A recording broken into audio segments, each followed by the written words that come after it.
UX is tough, not because of the work itself, but because of everything around it. The pressure, the politics, the self-doubt.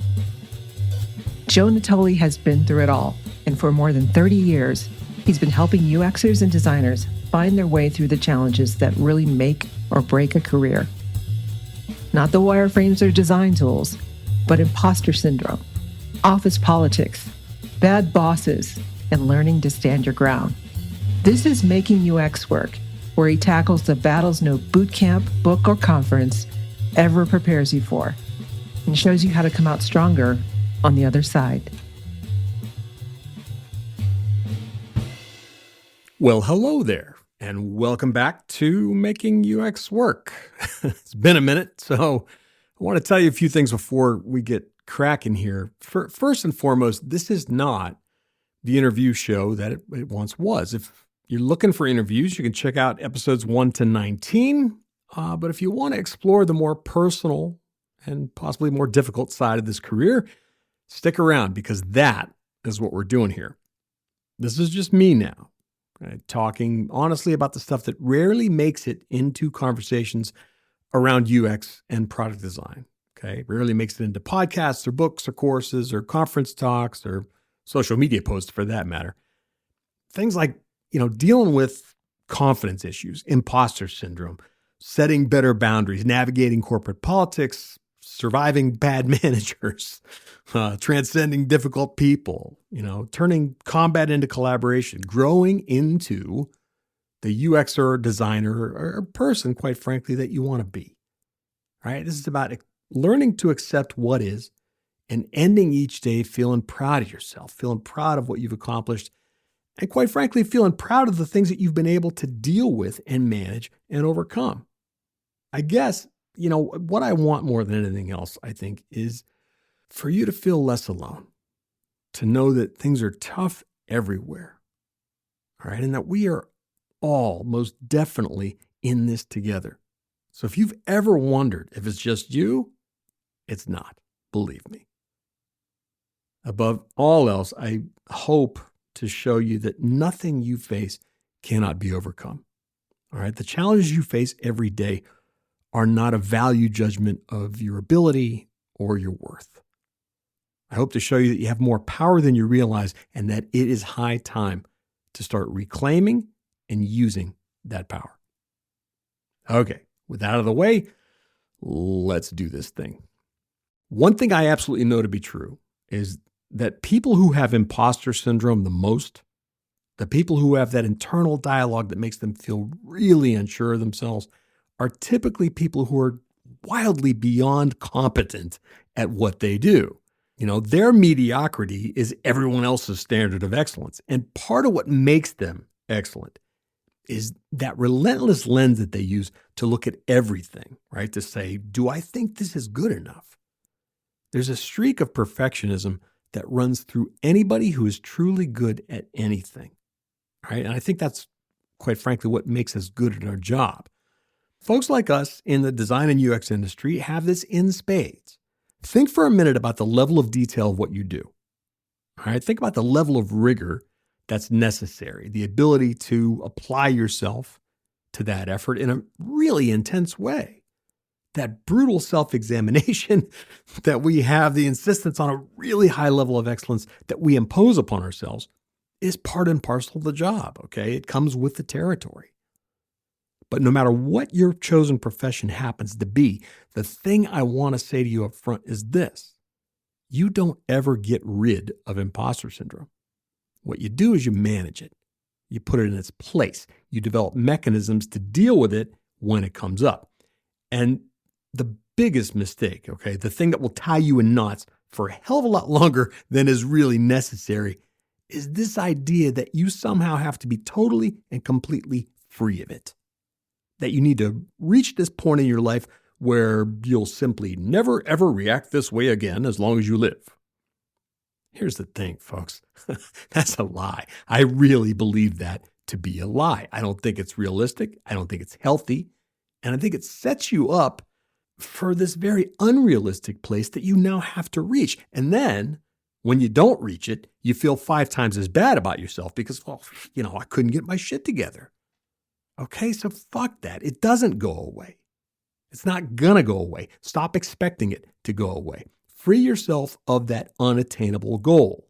Instead, focus your energy on accepting it, managing it, countering it, lessening it, dealing with it. Over these next couple episodes, my hope is to get you to a place where, although that voice still pipes up in your head, it doesn't have any power over you anymore. It doesn't have the force or the impact or the influence that it has right now. It becomes a hell of a lot easier to tune it out. And it behaves better when you catch it doing its thing. Now, the reality of the situation here is that you're driving down the road stuck with this annoying passenger in your car that you're forced to ride with. But at some point, you have to start imposing rules, okay? The imposter's allowed to sit there in the car with you, but it has to sit the fuck down in the passenger seat and take its hands off the wheel. At no point is it allowed to drive this car. You understand me? That's what I've done for myself. It's what I've taught other people to do, and that is what I'm going to talk about here. But the first part of dealing with the imposter inside you is identifying where that crippling fear and that doubt comes from in the first place.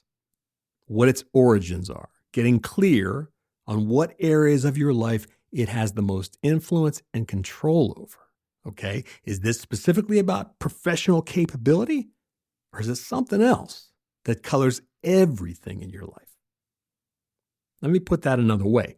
When you find yourself in a situation where that voice pipes up, right, or you start feeling that growing tightness in your chest or whatever physical symptoms are your particular flavor of imposter syndrome, the first question you have to ask is this. Is this old shit or new shit? In other words, is this about right now or is it about something that came before? Are you truly reacting to the thing that just happened, or did that event trigger something that occurred in the past? Some belief that you're carrying that's rooted in something that did happen in the past. Someone who second-guessed every move you made or made you feel like you weren't good enough or that you were never going to be good enough. Something you're afraid might happen in the future. Asking that question and working to answer it can help you recognize the difference between a reasonable, justified reaction that's in proportion with what just happened or what is happening, and the kind of panicked, reflexive, instant reaction we're all prone to when we're triggered. I'm going to give you an example. For a really long time, okay, I was the type of person who, if somebody I was working with in an office sent me a text or an email that said, "Can you come to my office?" or a voicemail where the person says nothing other than, "Can you call me?" that would trigger instant fucking panic for me, okay? Catastrophizing to the nth degree. The voices in my head would literally start shouting, "Oh shit, what is this? It must be really bad. Something horrible is going to happen." And the one screaming the loudest here was the voice that said, "I'm in trouble." And I start digging through my mental files for every thought, every word, every deed that I'd done in the last 24 hours, right? Quickly trying to figure out what I did to upset this person or what I did wrong. And that, you see, was essentially my upbringing, okay? That's where that's coming from. Whenever I was called into the room with no detail, a lot of times there was an explosion waiting for me in that room. So the response that gets conditioned is one of panic, okay, of anticipating pain. Your body learns really quick because your brain and your entire limbic system is designed to protect you from danger. So a few reps is all it takes. Okay. This means danger, filed it away, got it, appropriate response recorded. So I reacted and reacted and reacted like that with no control over it for years. And I did not learn to draw proper boundaries until I was in my late 30s, to be honest with you. So the first part of combating the imposter's initial overreaction is learning to resist that initial urge. Okay, learning to resist that definition of what this event means. And I mean any event, okay, especially something said or requested that doesn't have a lot of detail attached to it, like the example I gave you. Could be something at work, somebody reacts to something you offer up and gives you a 4-word reaction. Not sure about that. It could also be a heated moment in a tense conversation with someone at work, with your significant other, with a family member. Because let's face it, no one pushes your buttons as effectively or as often as family. And in that very moment, there is a panicked urge to surrender to the voice that's instantly in your ear. This person has no faith in me. Shit, I don't know what I'm doing, man. I must have really fucked this up. Damn, I knew I should have done it the other way. And you're running through the list in your head immediately, right? So there are 3 things that you absolutely need to do here in these instances. The first 2 involve changing your reaction, and the third involves taking action. If you're a UX or product designer frustrated by resistance, rejection, or being ignored, Joe Natoli wants you to know it's not you.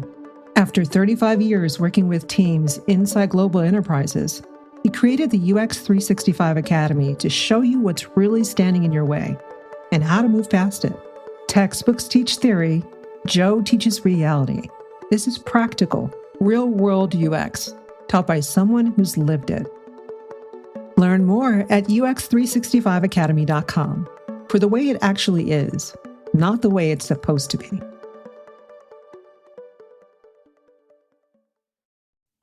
The first thing is this.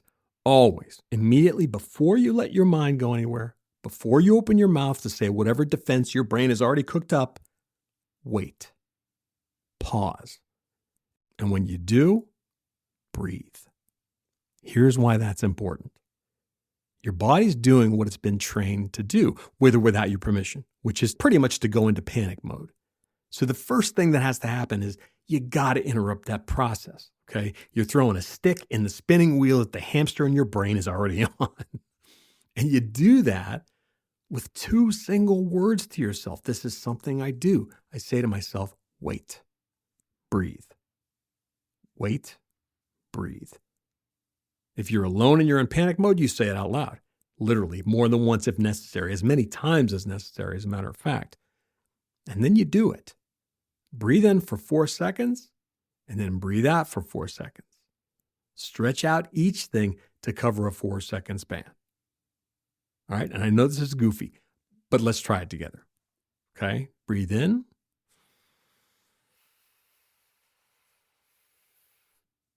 Breathe out.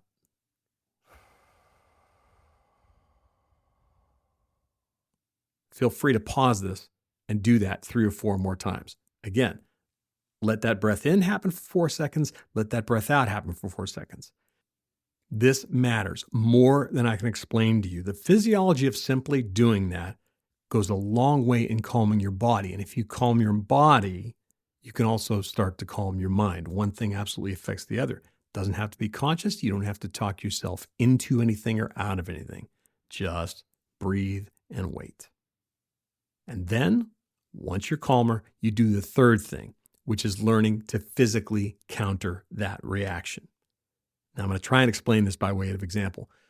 My dog, Rosie, who happens to be sleeping next to me right now, should be doing something that I can tell just by her behavior, okay? She knows she's not supposed to be doing, right? She's up on a couch or something. If I look at her and she catches my eye, or if I say, yo, she stops dead in her tracks and does this thing like, hi, Papa. I wasn't really doing anything. I'm just sitting here being good, see?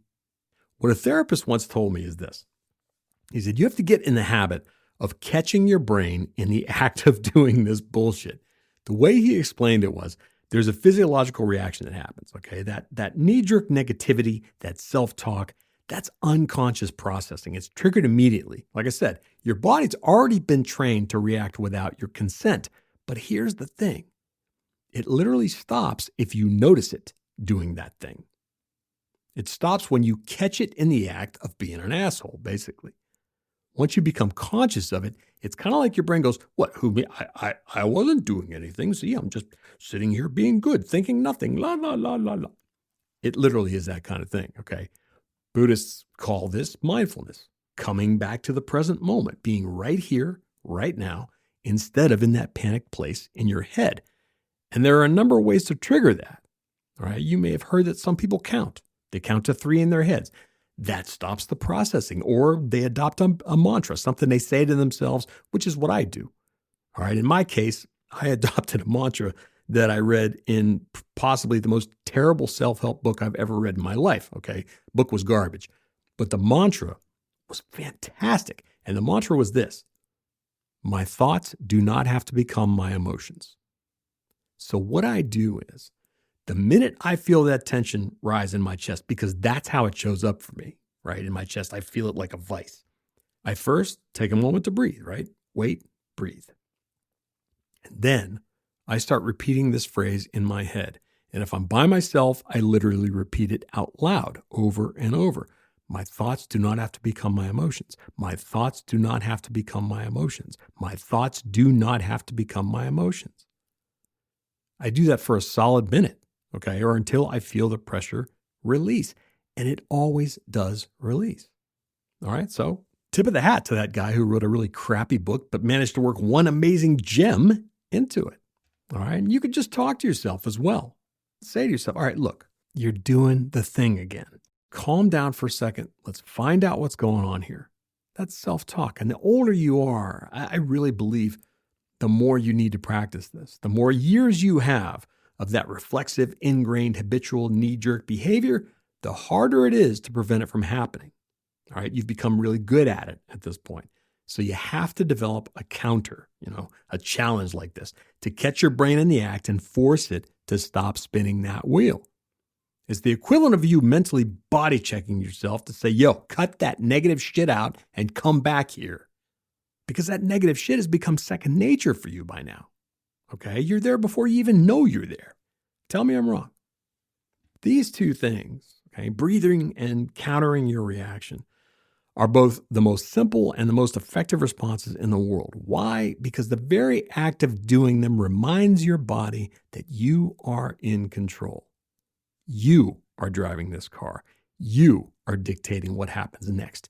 You are saying to the imposter or to the devil on your shoulder or whatever the hell you want to call it, you're saying, listen, you can say whatever the fuck you want, but you're going to do what I tell you to do. Naming that action out loud or in your head or doing it consciously like this buys you the headspace you need to do the very next thing, which is replace fear with truth by asking for clarification, asking for more detail.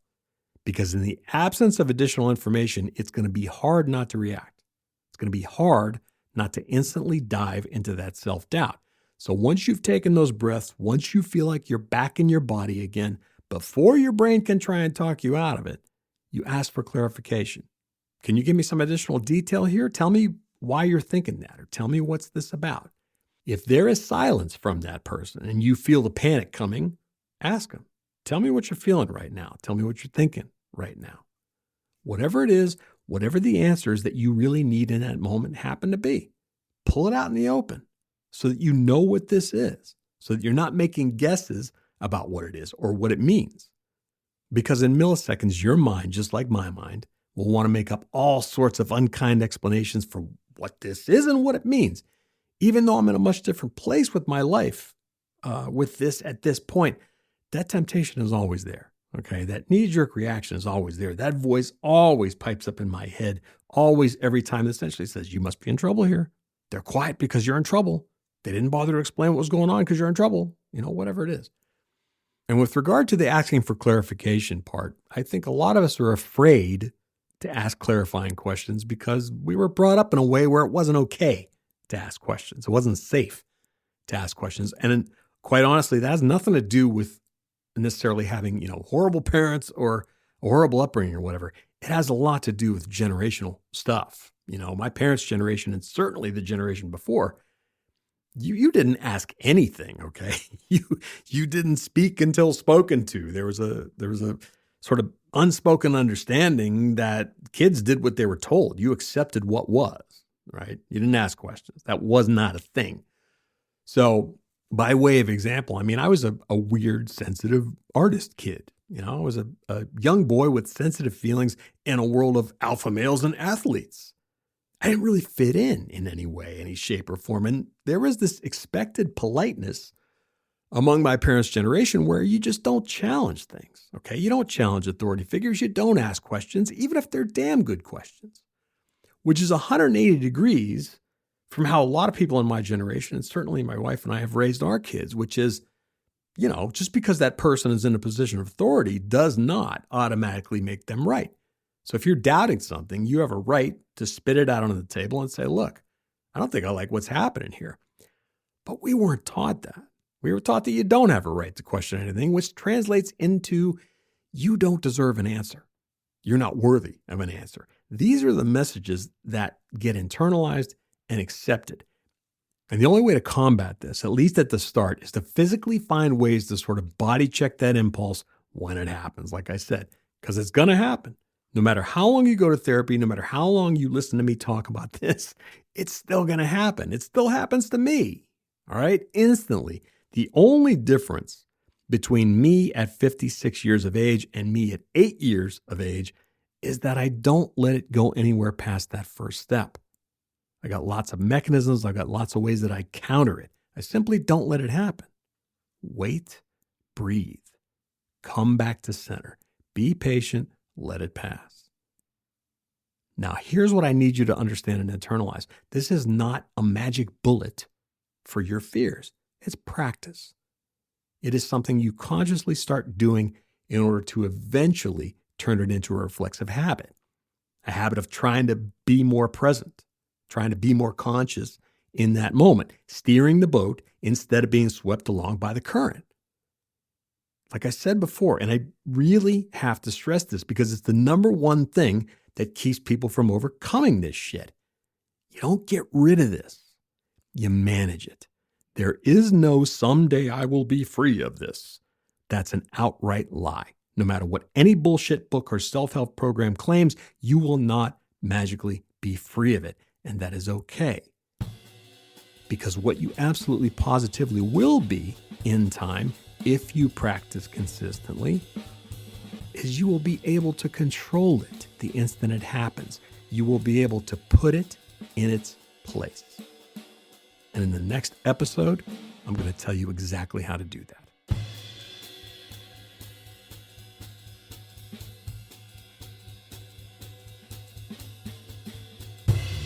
You've been listening to Making UX Work with Joe Natoli. Honest talk about the hidden challenges that shape a design career. See you next time. And until then, onward and upward.